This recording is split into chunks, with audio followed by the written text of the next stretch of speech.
Por favor, tomen su Biblia y ábranla en la carta de Judas conmigo mientras continuamos en este estudio juntos. Es una carta pequeña pero muy profunda. Tiene mucha información detrás. Nos hemos movido lentamente a través de ella y hemos sido animados con esta carta. Déjenme leer los versículos del 3 al 7. Judas escribe: amados, por la gran solicitud que tenía de escribirles acerca de nuestra común salvación, me ha sido necesario escribirles exhortándolos que contendáis ardientemente por la fe que ha sido una vez dada a los santos. Porque algunos hombres han entrado encubiertamente, los que desde antes habían sido destinados para esta condenación. Hombres impíos que convierten en libertinaje la gracia de nuestro Dios y niegan a Dios el único soberano y a nuestro Señor Jesucristo. Mas quiero recordarles que una vez lo habéis sabido, que el Señor, habiendo salvado al pueblo, sacándolo de Egipto, después destruyó a los que no creyeron. Y a los ángeles que no guardaron su dignidad ni que abandonaron su propia morada, los ha guardado bajo obscuridad en prisiones eternas para el juicio del gran día, como Sodoma y Gomorra y las ciudades vecinas, las cuales de la misma manera que aquellos, habiendo fornicado e ido en pos de vicios contra naturaleza, fueron puestas, por ejemplo, sufriendo el castigo del fuego eterno. Judas escribe en ciertas partes cosas muy interesantes y a la luz de esta realidad, Judas tiene dos exhortaciones muy importantes aquí. Él quiere que la iglesia permanezca vigilante, alerta. Hombres, mujeres, personas pueden entrar encubiertamente, fariseos, falsas enseñanzas, pero también quiere que la iglesia esté dispuesta a pelear por la verdad, que sean guerreros. Eso es lo que Judas quiere y lo espera de ellos. Y al estar alertas, él describe cómo se ven estos maestros falsos. Él dice algunas cosas como que ellos están pervirtiendo la gracia de Cristo, convirtiendo esta en una licencia para la sensualidad. Y también lo hacen por medio de palabras o hechos, niegan al Señor Jesucristo, lo desprecian esa autoridad. Él dice, deben de estar alertas. A lo mejor no los van a detectar de inmediato, pero deben de estar alertas y detectarlos. Y les dice las descripciones que ellos tienen. No caigan en sus trucos, porque si ustedes caen, Lucas dice que estos van a la condenación, deben de tener cuidado y no solo eso, debemos de estar dispuestos a pelear.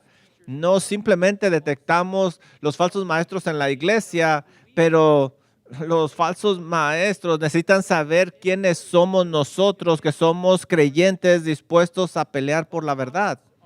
Falsos profetas están ahí para hacer el trabajo de Satanás y vienen a matar, robar y destruir. Cuando un ladrón entra en una casa, lo que desea es encontrar una casa desprotegida, que nadie esté en la casa defendiéndola. Y lo mismo sucede con los falsos profetas. Se infiltran en la iglesia, buscan lugares que estén desprotegidos. Están buscando iglesias donde los santos se hayan vuelto complacientes. Y cuando descubren esto y empiezan ellos a hacer, Judas dice, debemos de estar dispuestos a contender, a pelear, a dar a conocer estos falsos profetas. Los ladrones no se quedan mucho tiempo en una casa que está bien vigilada y debemos de tomar las armas. Ciertos hombres han entrado inadvertidos, encubiertos, pero eventualmente se van a dar a conocer como lo que son. Así que cuando lo hagan, debemos de tener la espada lista en nuestra mano, debemos de estar alertas como lo hace un guerrero. Como lo mencioné la última vez, luchar por la verdad no siempre es fácil. Te llamarán entre otras cosas, odioso, que no tienes amor, que eres cruel, legalista, que eres muy crítico, toda clase de cosas. Cuando vas en contra de los falsos, pronto descubrirás que estarás dispuesto a usar todo ellos van a estar dispuestos a usar todo para desanimarte. Y el objetivo es simplemente convencerte que no vale la pena pelear. Simplemente baja la espada. Muchos hombres pueden estar dispuestos a usar el uniforme y llevar su espada a la guerra, pero solo aquellos que persisten ante el peligro durante la guerra ganarán al final el título de un verdadero guerrero. Este es el llamado de Judas. No es que contendamos fervientemente una vez por la fe, o muchas veces por la fe. No, el llamado es que contendamos todo el tiempo por la fe, y este llamado es para todos los creyentes. Y como aprendimos la semana pasada con el hermano Mark que nos visitó, la fidelidad pasada no siempre nos va a ayudar a la fidelidad futura. Debemos de estar todo el tiempo peleando de pie. Debemos de estar todo el tiempo peleando por el resto de nuestras vidas. Este es el llamado de Cristo Jesús. Así es de que la pregunta es, cuando la lucha se ponga difícil, lo más fácil es bajar la espada. ¿Qué es lo que tienes que tener en la mente? ¿Qué es lo que te va a animar, impulsar a pelear en esta batalla? A pesar de las dificultades, ¿qué es lo que ha hecho Judas? Mira los versículos del 5 al 7, nos da razones convincentes para permanecer en la lucha, porque realmente lo que tenemos en estos versículos son tres advertencias de lo que sucede cuando el pueblo de Dios baja la espada y deja de pelear. Lo que sucede es que prefieren apartarse de la verdad antes de pelear. Aquí nos da tres advertencias simples pero muy obvias que terminan en una destrucción. Los desertores no serán libertados al final. Debes de tomar tu espada y tienes que estar alerta como un guerrero. Y esta es una alerta para la iglesia. Tienes que ir contra los falsos profetas que están ahí en la iglesia, que están disfrazados de ovejas. Ellos tratan de destruir la iglesia. Ellos van a ser destruidos al final.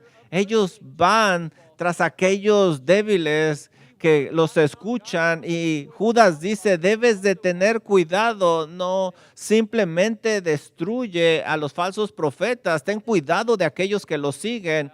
Y la alerta va hacia aquellos fieles, aquellos que están caminando con el Señor. Dice, estén alertas. Aquellos que permanezcan hasta el final van a probar que realmente son del Señor. ¿Y cómo lo pruebas tú? Bueno, el contexto del libro de Judas simplemente nos dice, ve tus pies, están siguiendo al Señor Jesús, te estás sometiendo a su señorío, estás caminando en justicia, y no simplemente veas tus pies, tus manos, estás abrazando la espada del Espíritu, estás contendiendo ardientemente por la fe, estás alerta, eres un guerrero para el Señor. Esto es lo que Judas espera ver en ti. Esto es algo que tenemos que hacer. Hace algunas semanas considerábamos el versículo 5, donde los israelitas eran quejumbrosos, fueron libertados, vieron los milagros, pero al final lo único que desearon fue no someterse al Señor y fueron destruidos, no permanecieron en la verdad. Y ahora esta mañana pasaremos a un pasaje peculiar de algunos ángeles caídos, donde encontramos un mensaje de advertencia. Simplemente el argumento es que si Dios destruyó y castigó a estos ángeles, va a hacer lo mismo con aquellos que no lo sigan. Y vamos a ver esta historia en dos títulos. Primero vamos a ver el pecado de los ángeles. ¿Cuál exactamente fue su pecado? Judas escribe en el versículo 5 describe lo que sucede y luego sigue en el 6, y a los ángeles que no guardaron su dignidad, sino que abandonaron su propia morada, los ha guardado bajo obscuridad en prisiones eternas para el juicio del gran día. Ese es un gran versículo y probablemente hubieras esperado que Judas hubiera sido más específico, que nos hubiera dado más detalles, pero él está asumiendo que la audiencia sabe la historia, como lo leemos en el versículo 5, mas quiero recordarles, ya que una vez lo habéis sabido, acerca de estos ángeles que no guardaron su dignidad, y les recuerda de Sodoma y Gomorra. Él dice, yo sé que ustedes ya saben la historia, simplemente les quiero recordar. La audiencia de Judas ya tenía el conocimiento de lo que había sucedido, pero nosotros no. Así es de que deseamos que hubiera dicho algo más. La buena noticia es que aunque hay varias interpretaciones, hay alguna confusión acerca de este pasaje. Yo les voy a dar la correcta para que no se confundan. Y te voy a dar 3 escuelas de pensamiento básicas y te voy a decir qué es lo que creo que explica aquí Judas. Primero, la primera interpretación dice que este es un evento angelical que, a pesar de ser bien conocido en un momento, en algún momento se perdió en la historia. En este caso, Judas se está refiriendo a algo que está fuera de las Escrituras. Ahora, aunque eso es posible, en realidad no es muy probable, dado que los ejemplos que da aquí Judas de Israel, Sodoma y Gomorra están en las Escrituras y están bien descritos. Por cierto, Pedro sigue el mismo patrón y él da ejemplos muy conocidos también en las Escrituras. Así es de que nosotros podemos desechar esta escuela de pensamiento. Y la segunda es que lo que estamos tratando aquí es la caída original de Satanás y los ángeles. Y dice, estos ángeles no guardaron su dominio. Y eso suena como ángeles caídos de su estado original. Y eso es posible, pero pienso que hay más aquí en la historia que no encaja por lo que Judas dice de estos ángeles. Nosotros sabemos que los ángeles caídos andan alrededor del mundo buscando hacer tropezar a la gente, a los creyentes, como cuando estuvo el ministerio del Señor Jesucristo, y dice que estos están cautivos en obscuridad esperando el juicio que les vendrá. Ahora sabemos que Satanás y los demonios no están actualmente encarcelados, solo algunos. Apocalipsis 20 nos dice que llegará un día en que eso sucederá y estarán atados por 1000 años literales, pero claramente ese día no está aquí todavía. Primera de Pedro 5:8 dice, sed sobrios y velad, porque vuestro adversario el diablo anda como león rugiente buscando a quien devorar.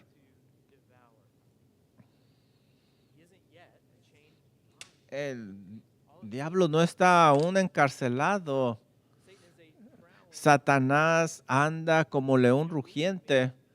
Y si no me crees, ve las noticias. Es claro que hay actividad demoníaca en el mundo. Así es de que Satanás y los demonios andan sueltos.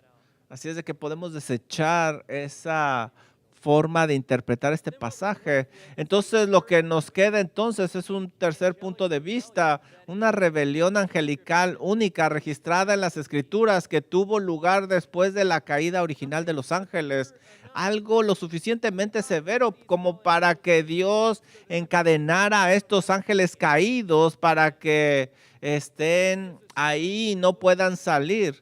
Y Judas nos da algunas claves de lo que esto pudiera ser. Judas escribe que estos ángeles no guardaron su propia dignidad, y este término dignidad da la idea de poder celestial, esfera de dominio, principado. Y esta palabra la vemos en Efesios 6:12, donde dice que nuestra lucha no es contra sangre y carne, sino contra principados.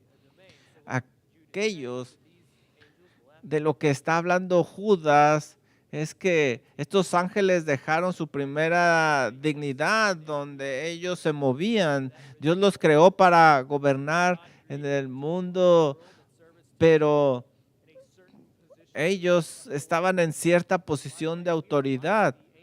Y por cierto, hablando de eso, somos parecidos a los ángeles, se nos ha dado dominio aquí en la tierra, pero estos ángeles se rebelaron contra Dios y Judas dice que no mantenieron esa dignidad y esa frase nos dice que se rebelaron, que dejaron ese lugar.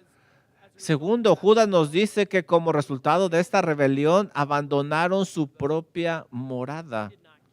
Así es de que no solo decidieron no servir a Dios en la posición en la que Él los había colocado, sino que también decidieron abandonarla por completo. No estuvieron con el Señor, decidieron abandonarlo todo. Se les había dado una morada adecuada, una morada que había sido hecha para ellos, pero la abandonaron por algo contrario al diseño original de Dios. Aquí tenemos algunas pistas, pero encontramos otra muy importante en el versículo 7. El versículo 7 comienza con la palabra como. En otras palabras, lo que está diciendo aquí, que esta rebelión angelical se parece a la rebelión que sucedió en Sodoma y Gomorra. Y luego lo vuelve a repetir en Judas 7. Así como Sodoma y Gomorra y las ciudades vecinas habieron fornicado, idos en pos de vicios contra naturaleza. Y dice como estos, y habla de inmoralidad, y fueron contra prácticas que van en contra de la naturaleza. Recuerda la historia de Sodoma y Gomorra, vinieron ángeles a advertir y la ciudad fue destruida. Él dice que lo que sucedió con los ángeles es parecido con lo que sucedió con estos ángeles. La pregunta es, ¿hay alguna historia en la Biblia que hable más o menos de esto? Y la respuesta es sí, en Génesis capítulo 6. Y déjame leerte los primeros 2 versículos nada más. Tú sabes que esto sucedió. Es un argumento que nos ayuda para la inundación. Había mucha maldad sobre la tierra. Dios decide limpiar toda la corrupción con la inundación, con el diluvio. Miren lo que dice Génesis 6, 1 y 2. Podemos leer más, pero estos son suficientes.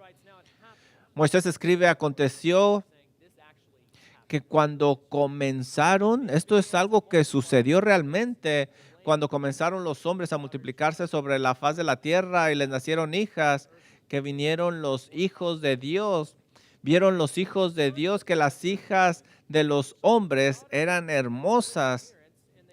Ellos tomaron para sí mujeres, escogiendo entre todas. Ahora podrías leer esto y dices, esto no es algo tan grave. Tomaron esposas, se casaron, excepto que esta frase que dice los hijos de Dios y hace referencia ahí a ángeles. Y yo creo que esto es lo que Judas tiene en mente. ¿Qué eran estos ángeles? Cometieron una gran inmoralidad, uniéndose con hijas de hombres.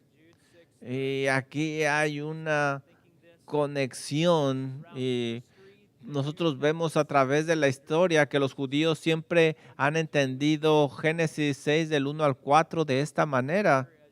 Esto es claro mientras lo lees. Y también Judas, como veremos más adelante, fue claramente influenciado por el libro de Enoch.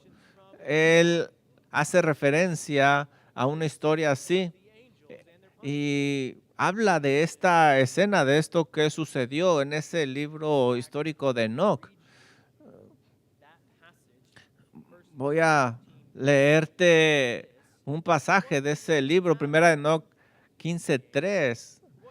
¿por qué habéis abandonado, le habla a los ángeles, el cielo alto, santo y eterno, y os acostasteis con mujeres y os contaminasteis con las hijas del pueblo, tomando mujeres, actuando como los hijos de la tierra y engendrando hijos gigantes, haciendo referencia al pasaje bíblico? Es claro lo que está diciendo Judas, es claro que la audiencia sabe lo que sucedió y es esto. Finalmente, como la narrativa del diluvio que se ha transmitido de diversas formas a través de muchos grupos étnicos diferentes, así también, de alguna forma, esta historia ha aparecido en muchas culturas diferentes alrededor del mundo a través de la historia. Hay algo de este pecado grande que sucedió. No creo que el libro de Enoch sea inspirado, pero es posible que un libro fuera de la Biblia contenga algo de historia que es verdad. Y más si la Biblia habla de una situación así, y es a lo que se refiere este libro.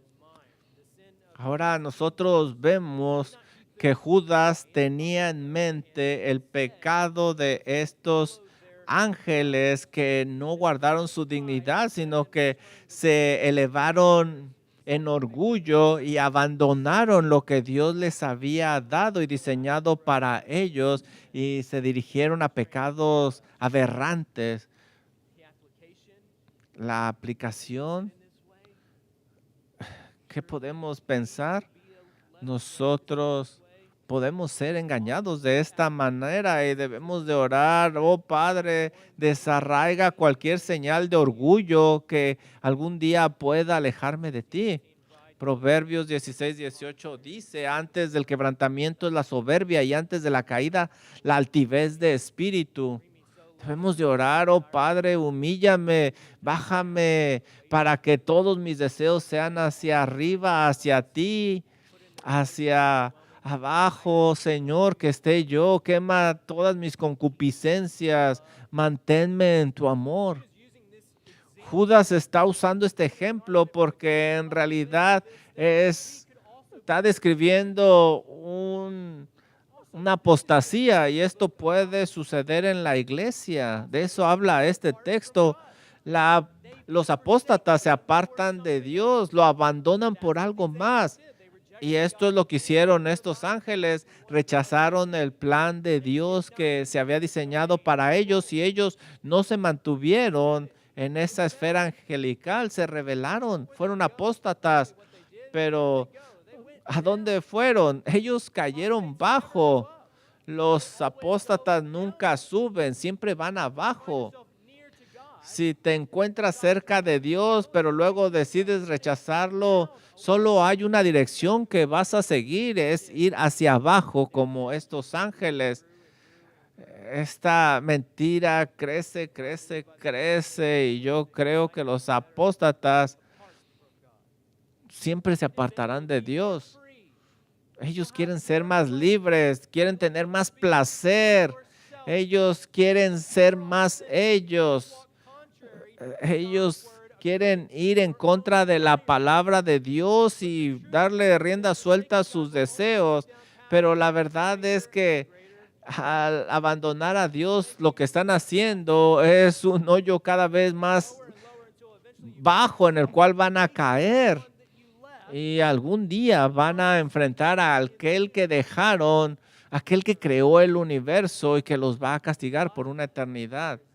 Con Dios hay dignidad, hay verdad, hay amor, placer para siempre con Él, pero lejos de Él, aún las criaturas más elevadas del cielo, aún los hermosos ángeles se transforman en algo que ahora es tan repugnante y lleno de perversión que solo es algo que se debe de mantener encarcelado en cárceles eternas, obscuras para siempre.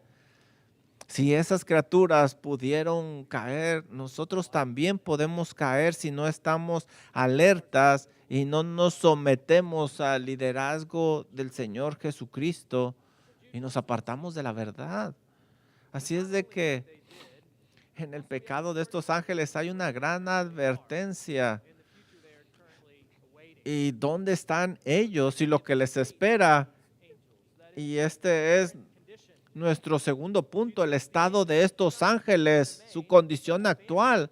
Dice Judas 1:6, y a los ángeles que no guardaron su dignidad, sino que abandonaron su propia morada, los ha guardado bajo obscuridad en prisiones eternas para el juicio del gran día.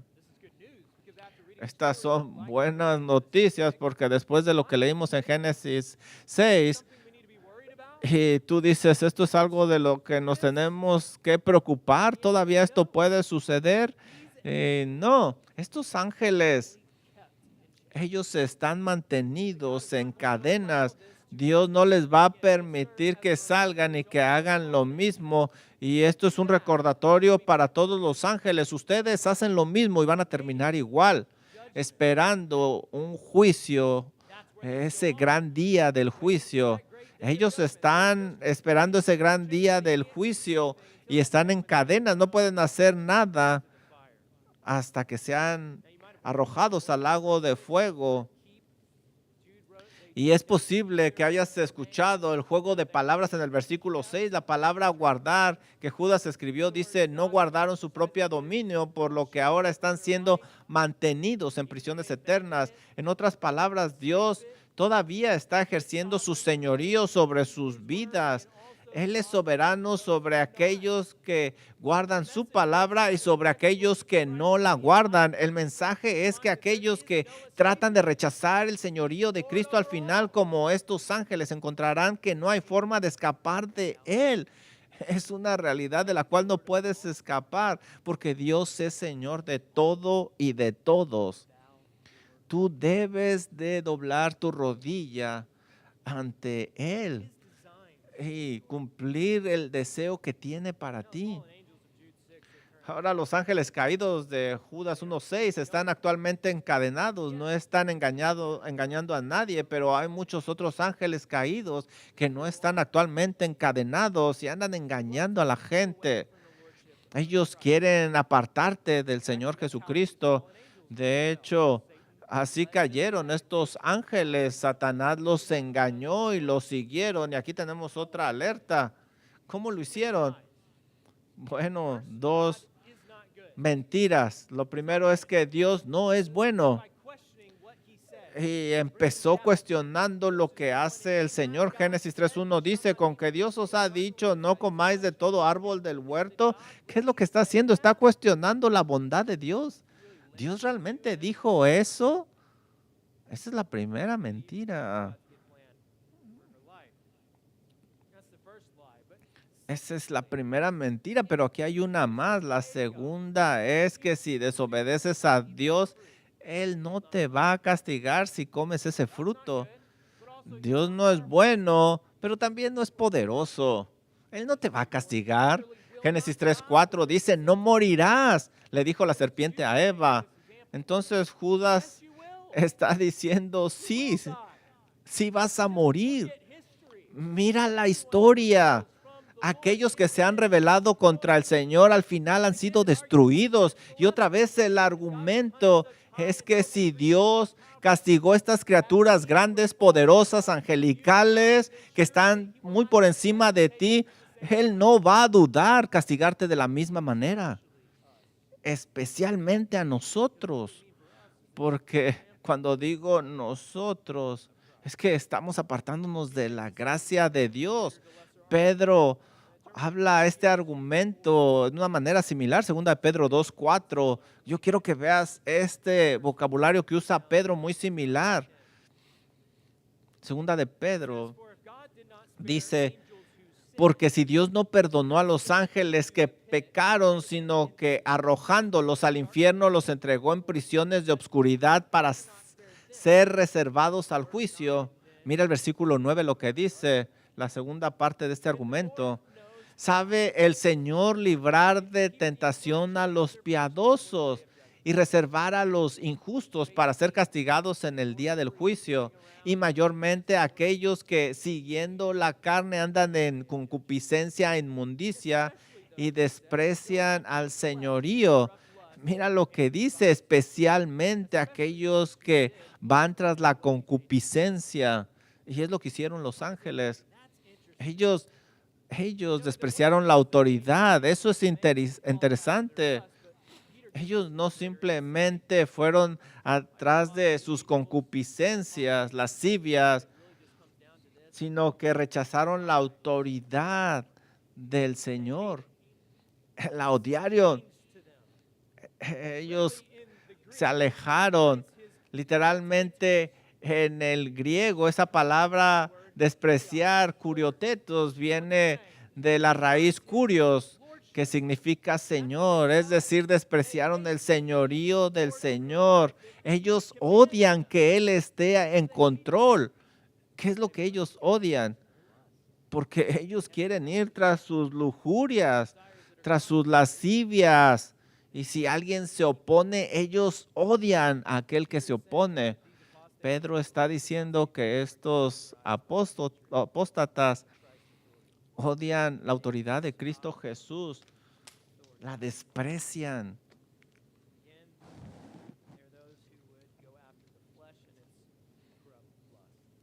Aquellos que fueron tras su carne terminaron corrompidos.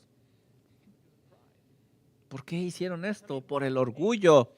¿Por qué ángeles u hombres, mujeres, ellos podrían tomar este camino en lugar de ir al Creador del cielo y de la tierra? Es por el orgullo. El orgullo los lleva hacia la apostasía. La pregunta es, ¿te encantaría caminar en sumisión a Cristo o lo desprecias? ¿Encuentras placer y dignidad en servir a Cristo Jesús o desprecias su autoridad? ¿Anhelas saber aún más de la palabra de Dios para rendirte mayormente a su señorío? ¿O anhelas romper con Él para poder caminar fuera de Él? Si tu rodilla no está completamente doblada en sumisión a Cristo y si está aquí simplemente esperando el momento adecuado para romper con ese señorío, esta historia es para ti. Porque lo que tú estás diciendo es que si tú lo haces, te hará feliz, pero al final date cuenta que te espera destrucción. Aquellos que despreciaron la autoridad del Señor, algún día se van a arrepentir porque van a ser como estos ángeles cautivos para un juicio final. Ellos ni siquiera se dan cuenta lo que va a pasar hasta que estén en el fuego. Estas criaturas hermosas una vez fueron libres, pero ahora están en cadenas de obscuridad. Judas dice, no lo sigas, no caigas en esa trampa, no sigas a Satanás. Satanás es el padre de toda la apostasía. Él viene a matar, robar y destruir. La apostasía es su deseo. Es lo que él deseó desde el jardín del Edén. Que la gente deje de seguir al Señor Jesucristo y ese sigue siendo su meta. Y es lo que hizo con los ángeles también. Y la Biblia nos alerta muchas veces de esto. 1 Timoteo 4:1 dice, pero el Espíritu dice claramente que en los postreros tiempos algunos apostatarán de la fe, escuchando espíritus engañadores y doctrinas de demonios. Ellos los guían en apostasía. No contienden por la verdad, ni siquiera entienden la verdad y terminan creyendo doctrinas diabólicas. Primera de Juan 4:1. Amados, no creáis a todo espíritu, sino probad los espíritus si son de Dios, porque muchos falsos profetas han salido por el mundo. Segunda de Corintios 11:3. Pero temo, dice Pablo, que como la serpiente con su astucia engañó a Eva, vuestros sentidos sean de alguna manera extraviados de la sincera fidelidad a Cristo. Los demonios aman hablarte al oído y guiarte a que dejes la autoridad de Cristo Jesús. No es poderoso, no es bueno. Es más, ni te va a castigar. Y si tú sigues escuchando esas mentiras de demonios, los vas a seguir. Esto es lo que Judas tiene en su mente. Y te lo dice, no te dejes engañar, es una mentira. Aquí hay registros históricos, léelos. Judas está diciendo, no caigas en esas trampas. Si sabes cuál es la verdad, si te han enseñado que Dios es creador, soberano, que es el ser más poderoso, si tú sabes de las escrituras que el hombre se ha rebelado contra él y ha terminado muy mal, pero Dios mostró su amor enviando a su Hijo Jesucristo y sacrificándolo en la cruz del Calvario, derramando su sangre para que todo aquel que en él cree tenga vida eterna. Si tú crees todo esto, sabes que se te está ofreciendo a ti y al final tú lo rechazas, tú estás cayendo de la gracia de Dios. Ya no hay esperanza para ti. El Hijo ha dicho, Padre, si hay otra forma, pasa de mí esta copa, pero no hay otra forma, porque de tal manera amó Dios al mundo que dio a su Hijo Jesucristo. No hay otra forma. Hebreos 10:26.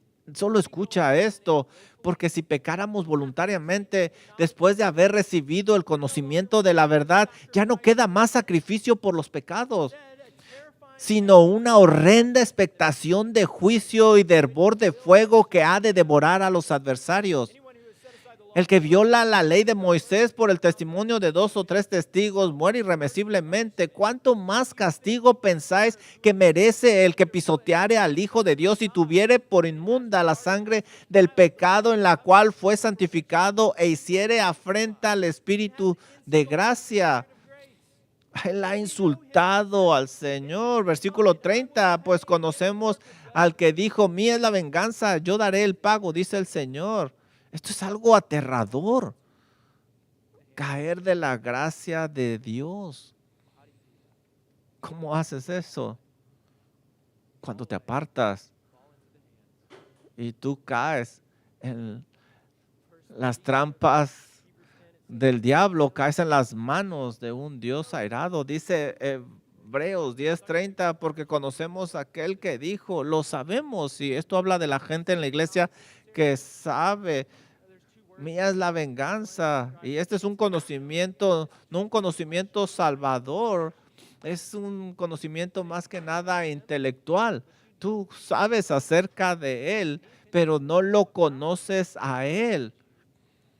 Pon atención a estas palabras y realmente conócelo a Él. Dice Mateo 7:21, no todo aquel que me dice Señor, Señor entrará en el reino de los cielos, sino el que hace la voluntad de mi Padre que está en los cielos. Muchos me dirán en aquel día, Señor, Señor, ¿no profetizamos en tu nombre? Y en tu nombre echamos fuera demonios y en tu nombre hicimos muchos milagros. Entonces les declararé, nunca os conocí, apartaos de mí. Aquí está, nunca os conocí. Habla de una intimidad, una relación. Nunca la tuvieron. Apartaos de mí, hacedores de maldad.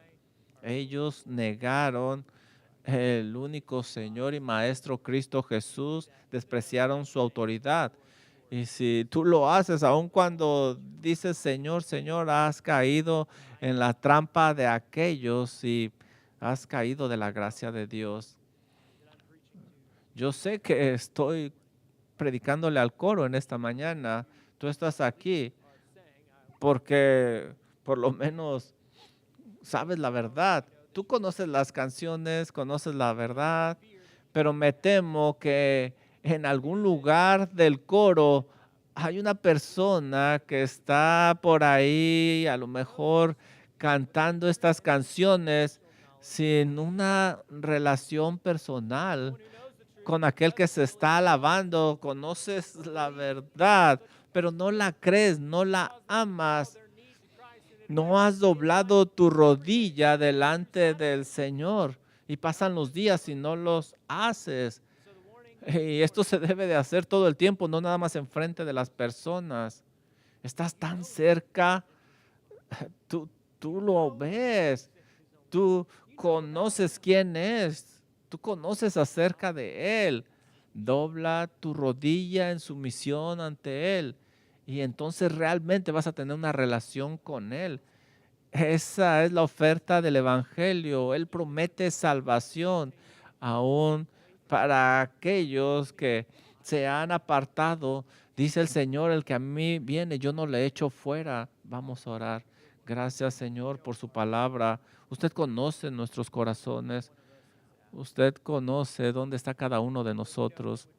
Señor, usted sabe lo que nos distrae, lo que nos tienta y lo que hace que nos apartemos de usted.